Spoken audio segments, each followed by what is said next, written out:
ask you about UBI because, of course, you've seen that the Spanish government announcing that they want to move forward with it.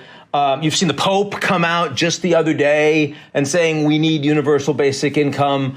I mean, the way that you thought about it, first of all, was $1,000 a month check for everyone. When you see what's been happening now, the number of people that are being thrown off the rolls, the unemployment level we have right now, how does it make you think? Does it change the nature of the universal basic income that you think is required in terms of the urgency, in terms of the amount, in terms of how it's actually implemented? How's it changed your views? It's reinforced my views in just about every respect, Ian. I thought we were in the midst of a slow-moving crisis before the pandemic. And what this pandemic has really done is it's accelerated trends that were already happening, where we were already seeing the Amazonification of our economy, the closing of brick and mortar retail, education heading more and more online. And now all of those trends have been revved up. I've been saying to people that it's like we were experiencing 10 years of change in 10 weeks. And so when I advocated for a $1,000 freedom dividend during my campaign, I thought we needed it immediately, but now the need is almost existential because you have millions of Americans who are out of work. They have a very unclear future. A lot of the jobs that have disappeared are not going to come back. So we need to put this stimulus money into our hands, but then we need to make it monthly and ongoing throughout the crisis. In my view, it should extend beyond the crisis. And to the extent my thinking has changed, it's been in the amount, where I now think that an amount greater than $1,000 would be helpful and called for. What do you, first of all, why would you say that? And secondly, what's the figure you're thinking about? How'd you come to that figure? Well, the $1,000 a month was never going to be enough for most people to do more than maybe eke by very, very marginally. The thought process was that it would be a supplement on top of existing gig economy work and other forms of income. But now you've essentially turned the gig economy off in many industries. You've cut off any source of income to people. And so the levels that we're getting in the stimulus checks, I think, are appropriate. This $1,200 per adult, $500 per child. I wish it weren't means tested. And I also think that there are all these gaps in what we're doing with the stimulus checks right now, where there are many, let's call it 19 or 20-year-olds who are taken as dependents by their parents. So the 19 or 20-year-olds getting zero, and then the parents are also getting zero because the $500 only applies if you're 16 or younger. So I would have made it much more of a blanket, unconditional, no means testing, giving it to everyone. And I think that the amounts that they're looking at, where it's essentially somewhere between $1,200 and $1,800 per person, would be appropriate on a monthly basis. I mean, so many things that we've said before we couldn't possibly do. We can't afford them. There's no way to pay for it. And we're now looking at a deficit that's probably going to be 20% of GDP or more this year. Not worried about what we can pay for. We've got this massive crisis. I'm kind of wondering, do you think we're just going to end up backing into a kind of UBI?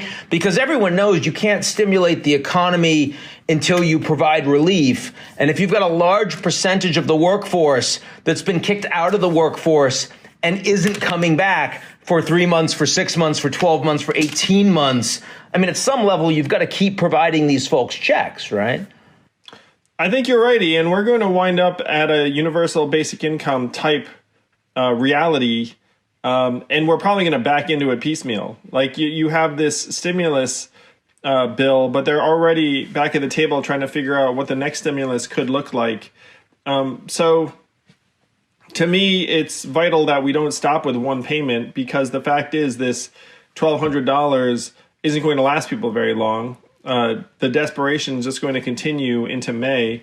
And even if parts of the economy reopen, we have to be realistic that you're going to see at best like a staggered climb back toward where we were. It's not going to come back immediately. So I agree with you. We're going to wind up either going forward into a universal basic income or slumping into it because Congress just keeps throwing logs on the fire. Let's turn to the election, where you've been sort of being called on a lot for expertise recently. When you and I talked on air last, you said of all of the candidates, and there were many at that point, the one you'd be most willing to have a beer with, most like to have a beer with, was Joe Biden. He is now the nominee. And he has Bernie Sanders' endorsement, pretty quick out of the box for that one, has Barack Obama's endorsement, still doesn't have anywhere near the enthusiasm for his candidacy that Trump does for his base. How do you think about his campaign, especially given the challenges of running a campaign right now? What kind of messaging would you want him to be doing, given what we're looking at? What I'd want Joe to do, and I'll be talking to him at some point in the not so distant future, so I'll tell him this. But if he watches this beforehand, great. Is that we have to let the American people know that this pandemic is going to cause damage that's going to be with us for years, and we need a new Marshall Plan scale initiative to rebuild the country. And to me, that should be the vision that Joe presents, saying it's not just enough that, look, I would administer the government effectively through this kind of crisis, but to recognize the fact that there are going to be scars that are deep and wide from this economic, psychological, cultural, and that we need to have this massive rebuilding effort that is going to span years and years. And this is what the rebuilding effort looks like. We're going to make investments in this. I mean, some of the obvious ones are the things that we've needed for years or decades, like and greater environmental sustainability, infrastructure, things that you could legitimately spend hundreds of billions of dollars on and create hundreds of thousands, even millions of jobs. That, to me, would be the vision that we should be presenting, because the danger is that this becomes just pure referendum on Trump.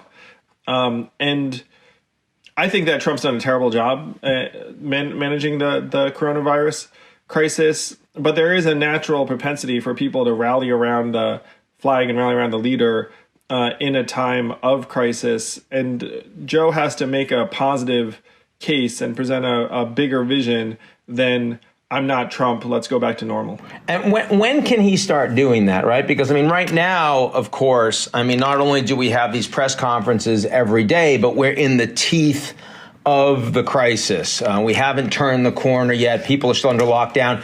Can Biden start to deliver that message now? Or, I mean, does he really, realistically speaking, have to wait until we at least have the immediacy, the urgency of all of these people dying in the rearview mirror?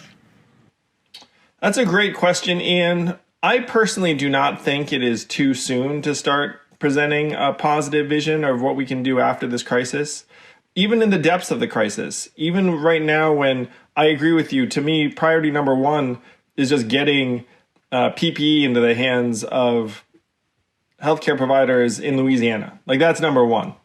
And so focusing on that is 100% the right thing to do.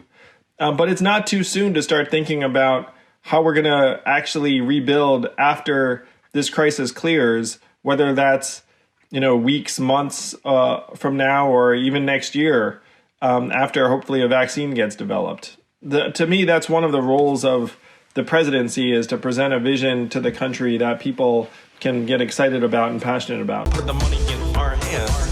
Put the money in our hands. Put the money in our hands. Put the money in our hands. Can we afford it? Yes. Will it cause inflation? No. Is it awesome? Yes. Is anyone trying to make it happen? Yeah,